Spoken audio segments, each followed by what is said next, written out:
తులారాశి వారికి 5 గ్రహాలు దివ్యంగా యోగిస్తున్నాయండి. తృతీయంలో చంద్రుడు, ద్వితీయంలో బుధుడు, లాభంలో కేతువు, జన్మ శుక్రుడు, షష్ఠ శని.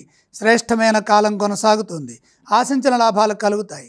మంచి ప్రయత్నం ద్వారా కార్యసిద్ధిని పొందాలి. వ్యాపారంలో అద్భుతమైన శుభం జరుగుతుంది. పలు మార్గాల్లో లాభాలు కలుగుతాయి. వ్యాపారాభివృద్ధికి ఇది సరైన సమయం. తగిన ప్రయత్నము, నిరంతర సాధన చేసినట్లయితే అభీష్ట సిద్ధి కలుగుతుంది. శ్రేయోదాయకమైన భవిష్యత్తు లభిస్తుంది. ధనాదాయ మార్గాలకు అవకాశం ఉంటుంది. శ్రమకు తగిన ప్రతిఫలంతో పాటు అదృష్టం కూడా తోడవుతుంది.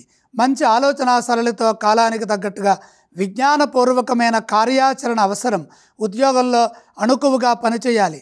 చేస్తున్న పనుల్లో నైపుణ్యం పెరుగుతుంది. తెలివిగా పనిచేసి పెద్దలను మెప్పిస్తారు. మీ నిజాయితీ మిమ్మల్ని రక్షిస్తుంది. ప్రతిభా పురస్కారాలు లభిస్తాయి. కీర్తి ప్రతిష్టలు ఉంటాయి. వారం మధ్యలో అదృష్టయోగం సూచితం. ఆరోగ్యంపై శ్రద్ధ నిలపండి. తగిన విశ్రాంతి తీసుకోండి. కుటుంబ సభ్యులతో కలిసి చేసే పనులు సత్వర విజయాన్ని ఇస్తాయి. మీ ధర్మం మిమ్మల్ని ముందుకు నడిపిస్తుంది.